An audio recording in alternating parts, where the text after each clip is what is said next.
Si quiere ahí deténgame. Alojados por don Clotilde en uno de los cuartos de una bella y ruinosa casa señorial que, por cierto, que había sido señorial, ¿no?, ya ruinosa, tuve la oportunidad de conocer hace años en compañía de Maya, así como del mismísimo y legendario don Clotilde. Adelante les voy a enseñar una foto, ya muy anciano.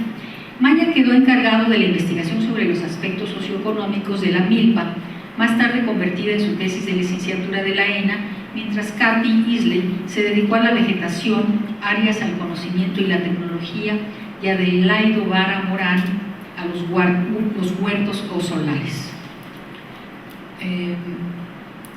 El maestro visitaba con frecuencia a los estudiantes, también un método, me imagino que frecuente en su forma de trabajar, en ocasiones acompañado por otros maestros, como fue el caso, ella recuerda, de Heriberto Juanalo, quien les explicó todo lo relativo al ecosistema y a los conceptos relativos a los ecosistemas y agroecosistemas. Y aquí termino un poco lo que... Bueno, más bien voy a abrir un paréntesis. Es interesante que en Yucatán en esos años era escenario, en los 80s, de varios proyectos de investigación sobre la agricultura y el campesinado, pues mientras los chapingueros estaban en Yaxcabá, los alumnos de la UAM Iztapalapa, el Cicina y la UADY y la Universidad Veracruzana, dirigidos por Barman, estaban en varias localidades interesados en el campesinado. Y también un tercer proyecto dirigido por el agrónomo chileno Rafael Barahona realizaba otro proyecto en la zona de Tizimín. Entre los del primer grupo, el Barman, estuvieron Elsa Alonso, José Luis Domínguez, Laura Donadiu, Lucila Elba Durán, Luisa Boites, Eva Haber, Carlos Santos, que sería interesante porque muchas de estas tesis no se publicaron, quizá retomar si se llega a hacer una evaluación o algún volumen sobre estas investigaciones en Yucatán en aquellos años. Después de un año de trabajo de campo, escribieron Hernández X Padilla y Ortega Pasca, el equipo de biólogos, ingenieros, agrónomos y antropólogos ubicados en Yaxcabá estuvieron en condiciones de presentar sus resultados preliminares a la consideración crítica y análisis del medio académico e institucional interesados en el desarrollo agropecuario y forestal de Yucatán. Para ello se programó un seminario sobre la producción agrícola de Yucatán, publicado en 1980, cuyas ponencias se publicaron en un libro que lleva este mismo título y en cuyas páginas encontramos además 30 valiosas fotografías a color tomadas por Luis Arias, Hernández X y Luciano Rojo. Maya permaneció 3 años en el campo bajo la simpática máxima xolocotziana, impregnada del color y el tono típicos del ingeniero, y cito: primer año, tontear; segundo, tantear; y tercero, formular el proyecto de tesis. La lección era primero irte al campo y escuchar a los campesinos, que son los que saben, trabajar con ellos, involucrarte en su vida. Después de eso, plantearte la investigación y escribir. Maya se recibió en 1983 en la ENA y, por cierto, está terminando de preparar la publicación de aquella tesis tal cual y un nuevo estudio 30 años después, 30 y tantos años después, no 30, para comparar las situaciones de Yaxcabá entonces y ahora, que también pues será seguramente muy interesante. Sobre los resultados de aquel proyecto tenemos que, además del libro ya citado, Seminario sobre Producción Agrícola en Yucatán, se tienen, según leemos en la biografía que nos pasó Rafael Ortega,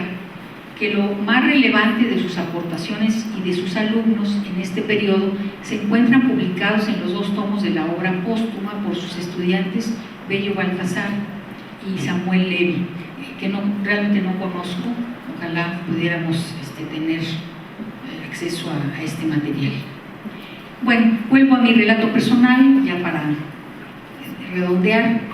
Este relato se sitúa básicamente en los 80, cuando me dediqué plenamente al estudio de la agricultura tradicional, histórica y actual, en 4 proyectos dedicados a las chinampas de la Cuenca de México primero, después a la historia de las plantas cultivadas y los sistemas agrícolas, para un libro sobre historia de la agricultura que impulsó Enrique Flores Cano, el tercero, la agricultura indígena del siglo de la conquista, y el cuarto, los estudios regionales de la agricultura indígena antigua. Son un poco títulos, pero que variaban según los financiamientos, pero en suma me dediqué, por un lado, a estudiar las chinampas y luego ya a nivel histórico de fuentes históricas,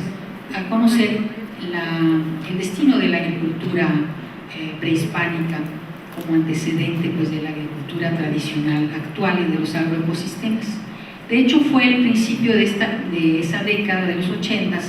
que conocí al ingeniero, gracias, creo recordar, a Jesús Rubalcaba, egresado de la carrera de agronomía de esta Universidad de Industrias Agrícolas, que fue mi alumno en la maestría de la Ibero y cuyo tesis como agrónomo abordó el estudio del maguey manso, historia y presente de Pasoyucan Hidalgo, que si no me equivoco le dirigió el ingeniero. Jesús había ingresado a mi proyecto sobre la historia de las plantas cultivadas en el CICINA y por entonces lo apoyamos en los aspectos históricos y participé también en su examen que se presentó aquí en 83. A través de Jesús conocí también a Juan Pablo de Pina, que era director de difusión cultural de la Universidad Autónoma Chapingo, así como a Erasmo Galicia, que apoyaron dos propuestas mías para publicar primero la compilación histórica de textos sobre las chinampas, que tuvo 2 ediciones, y después la traducción del notable texto del agrónomo alemán Karl Kerger sobre la agricultura y colonización en México en 1900, que se publicó en 1986. Entonces, en todos estos proyectos tuve siempre como interlocutor al ingeniero, que los apoyó pues, con mucho entusiasmo. En este inicio de una relación académica con él, que al igual que muchos de ustedes realmente atesoro como parte de mi experiencia vital y académica. Lo admiré mucho y también le temí un poco, la verdad. Era una figura fuerte y carismática, de la que destacaban sus ojos intensamente azules, su delgadez y su hablar suave pero enérgico, así como su peculiar manera de vestir, una mezcla de obrero y campesino, digo yo, siempre con su libreta de pastas duras y forma francesa y para tomar notas, y cosa que es muy de los agrónomos, casi siempre con sombrero y paliacate. Un hombre muy sencillo y afable,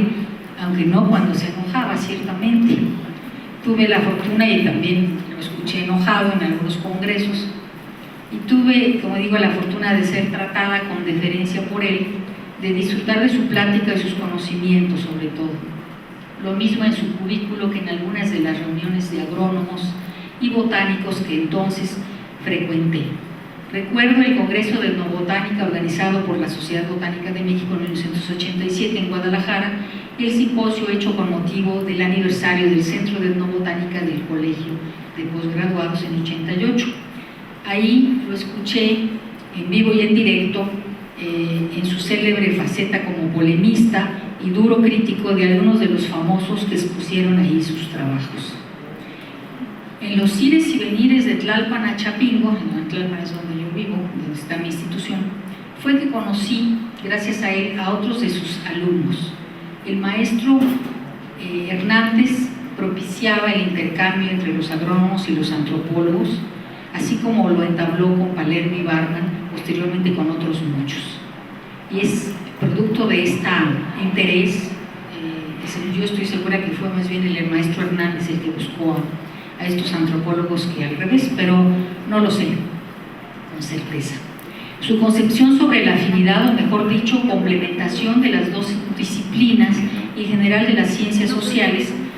y de la fructífera colaboración entre los especialistas de ambas disciplinas o del conjunto de disciplinas agronómicas,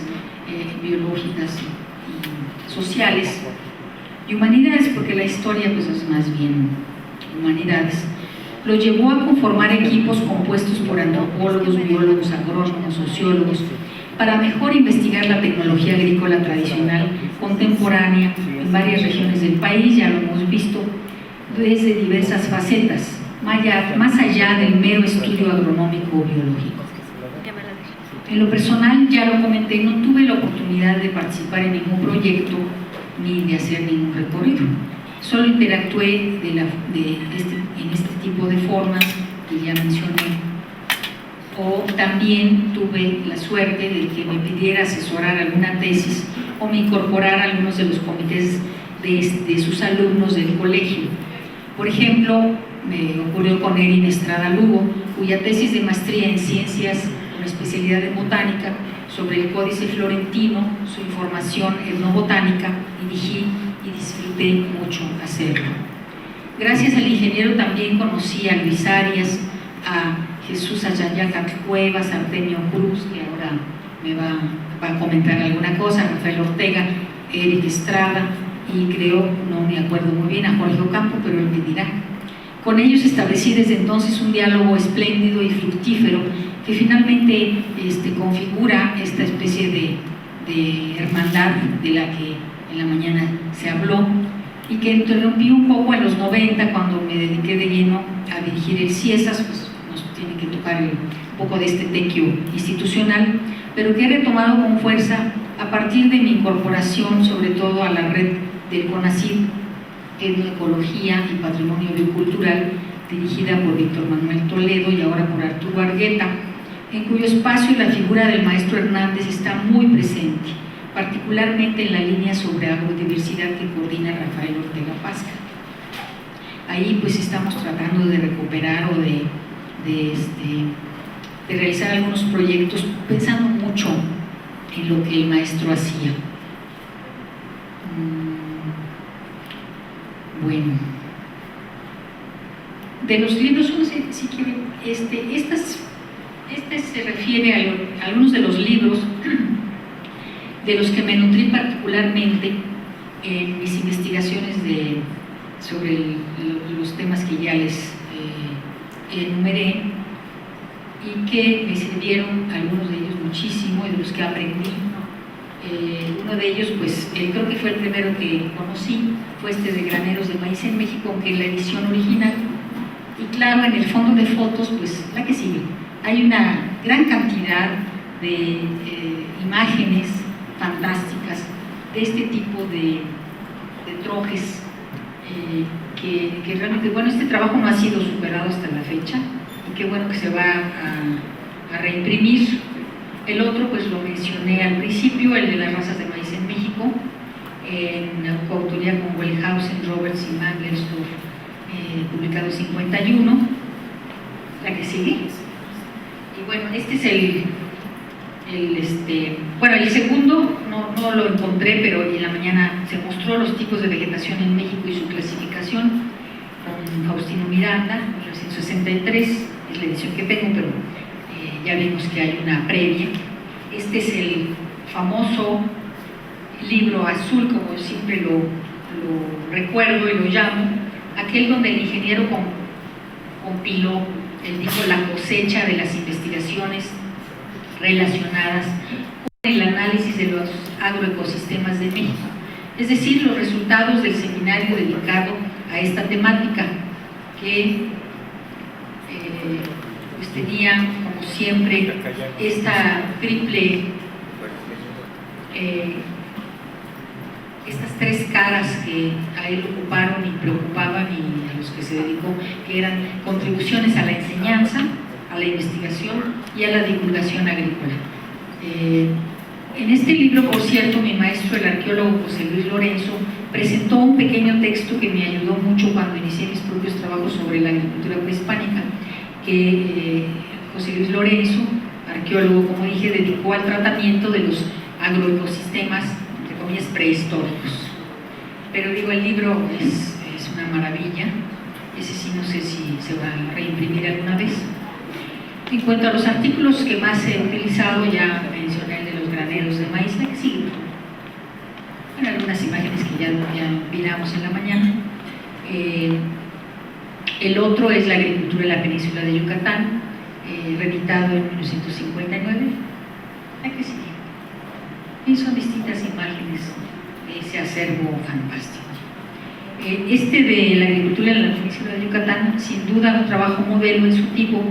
que permitió actualizar el conocimiento que sobre la milpa yucateca se tenía por entonces, que era el de las investigaciones de las antiguas de la institución Carnegie en los 20s, 30s, y el de Augusto Pérez Toro, citado también por algún otro ponente, en los 40s. que se había publicado en 1942 y 46 en la Enciclopedia Yucatanense. Es decir, las investigaciones de Hernández X y su equipo pues dieron totalmente un paso enorme y una actualización al conocimiento que se tenía de la milpa. El otro artículo muy importante para mí fue el agroecosistema, concepto central en el análisis de la enseñanza, la investigación y educación agrícola en México, que leí junto a las reflexiones sobre el concepto de agroecosistema que el ingeniero escribió en coautoría con Alberto Ramos Rodríguez y publicado en 77 en ese libro azulito. Fue este concepto uno de los resultados centrales de aquel seminario publicado en 1977 que mencioné un poco antes. El agroecosistema, según el propio ingeniero, resumió un poco el resultado al respecto de ese seminario, y cito: varias ponencias ampliaron las implicaciones epistemológicas del concepto. A él le interesaba mucho también el tema de la conceptualización y la epistemología, no era un mero descriptor, como es evidente.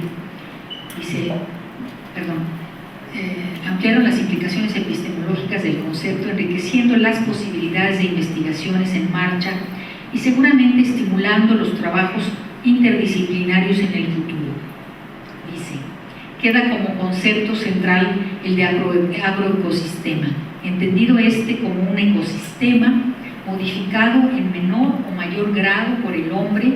para la utilización de los recursos naturales en los procesos de producción agrícola, pecuaria, forestal o de la fauna silvestre. Bueno, el legado de un maestro como Hernández X puede medirse o consiste en gran parte en la huella que deja en sus alumnos y colaboradores, tanto como en su obra escrita, así como en la práctica cotidiana y en el ejemplo en el terreno político institucional. Yo he pensado siempre que el maestro debió escribir más, pero sin duda esa es solo una manera de ver y percibir su obra, pues desde el ángulo de la influencia tenida sobre el pensamiento y las orientaciones de sus discípulos y lectores, este es muy, muy grande, puesto que entre ellos se cuentan a muchos, no solo excelentes académicos, sino también académicos comprometidos socialmente, como escuchamos a la doctora Colunga, con las personas y comunidades que estudian. De sus intereses al finalizar su vida, yo recuerdo, y con esto concluyo, pues recuerdo particularmente dos. Uno, su preocupación por la pérdida de conocimiento en las nuevas generaciones. Se percató que los procesos de pérdida de conocimiento tradicional, así como el de transmisión de a las nuevas generaciones, tenía que ser estudiado y entendido con detalle, con trabajo de campo. Le preocupaba